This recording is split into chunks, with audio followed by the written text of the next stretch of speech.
You have stumbled upon an unusual signal, a transmission so different that it might have you questioning everything you think you know about the world around you. These signals are intermittent and unforgiving. They bring us the dark tales of folklore, the stories that fade into the night and creep back up to us in our dreams. This is Vast Unknown Radio, where what you're listening to may not be what you're hearing. The transmitter has been plugged in and the antenna is tuned and aligned. That old amplifier, it's still humming. Furthest from land and down. Many have undoubtedly heard this iconic phrase put to paper by writer H.P. Lovecraft. Through his horror fiction, Lovecraft endeavored to tell us tales of the vast undersea realms of Riley and sunken continents such as Mu. These he populated with untold horrific creatures that roamed the depths. Some have long since disappeared, while others were left sleeping, waiting for their time to return and claim the surface world for their own. There have been expeditions launched to all corners of the globe, yet the expanse of the oceans is still virtually unexplored, mainly due to logistical difficulties or technological limitations. Yet humanity has managed to passively explore this dark realm by way of autonomous hydrophone arrays. This sensitive sound surveillance system was originally developed to track and identify Soviet submarines, but it has long since been turned over to researchers as detecting the threat of warfare has been modernized by newer systems. Still, the undersea arrays remain in place, keeping an ear open to the kingdom of the deep. Yet, from time to time, signals are recorded that can neither be positively triangulated nor identified as any known natural phenomena. They are simply cataloged as unexplained. So before we get started, I'd like to remind my listeners that while I attempt to keep these transmissions as family and societally friendly as possible, sometimes the topics of esoterica play to the baser instincts of humanity. Anyhow, let's get back to our unexplained undersea signals.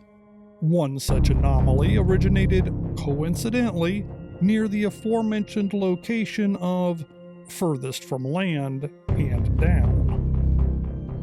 In a remote section of the South Pacific, the Equatorial Pacific Ocean Autonomous Hydrophone Array recorded this sound.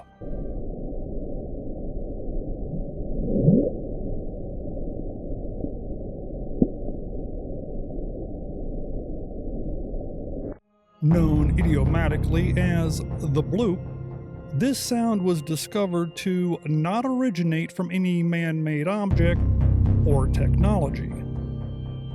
Further, it was not similar to the recorded sounds of volcanoes or earthquakes. It was, however, acknowledged to sound something like that which could have come from a living creature. The problem is, it's several times louder than the sound produced by the Earth's largest existing animal, the blue whale.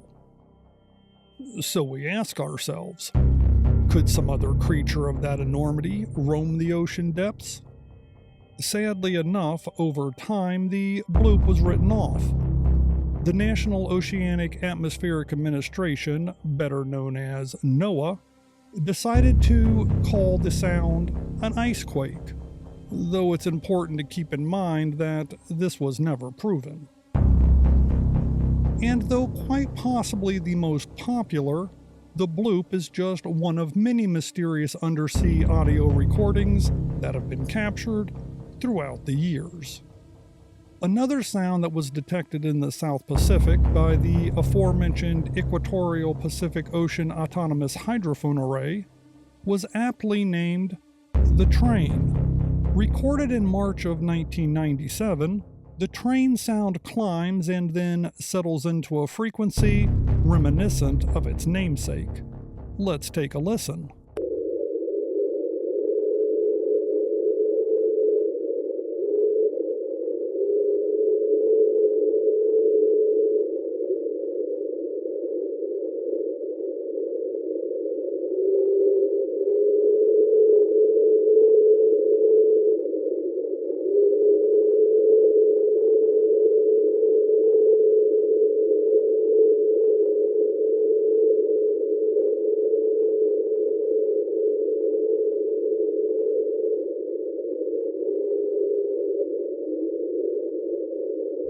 If we were on land, this sound would be almost unmistakable.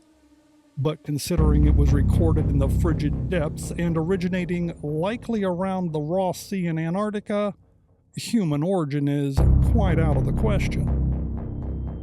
It has been suggested that this mysterious sound comes from an iceberg dragging along the ocean floor.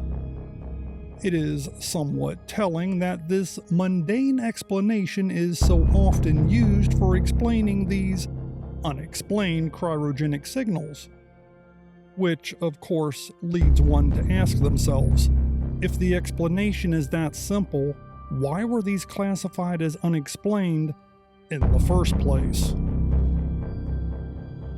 Yet another sound that has been identified originates in the expanse of, yet again, the South Pacific Ocean.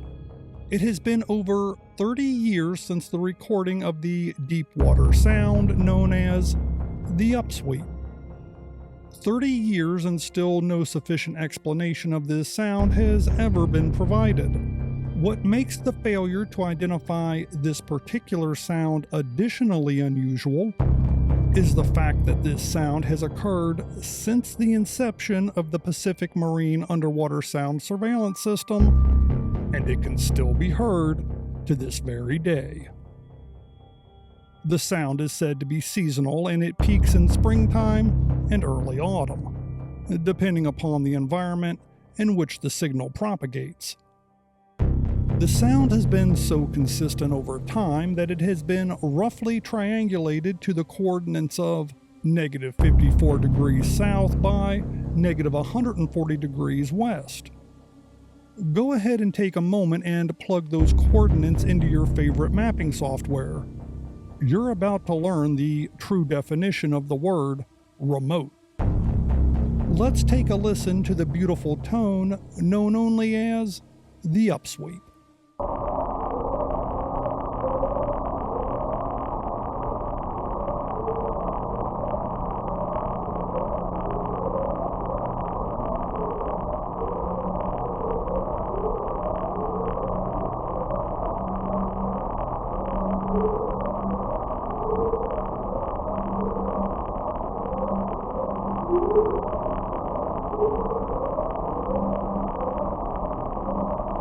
This majestic sound emanates across the Pacific from a source unknown and for reasons that even the most imaginative are unable to contemplate.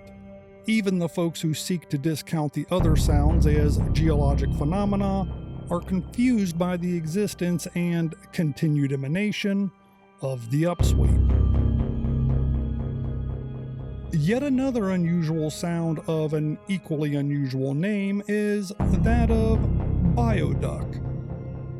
Bioduck is a series of repetitive, quack-like sounds that were recorded in the Southern Ocean.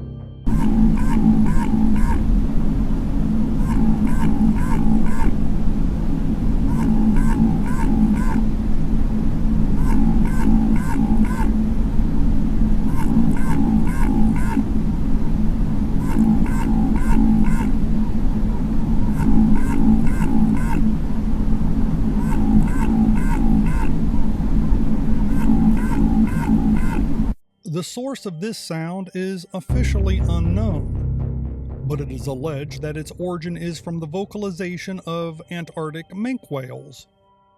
Other similar cryptic clicks and chirps emanate from the remote regions of the world's oceans and are often attributed to deep-sea fish, invertebrates, or unidentified species. Mysterious sounds with varying levels of ambiguous explanations remain in the archives of NOAA's sound recording vault, with names like whistle, slow down, and even Julia, which was named after the ship that discovered the sound. These sounds echo across the deep ocean and haunt the minds of humanity. Even with our seemingly endless supply of advanced technology, these sounds filter in and out of existence and speak to enigmas far beyond our understanding. These diverse sounds have no conclusive resolution outside of possible natural processes or anthropogenic sources, such as shipping or industrial activities.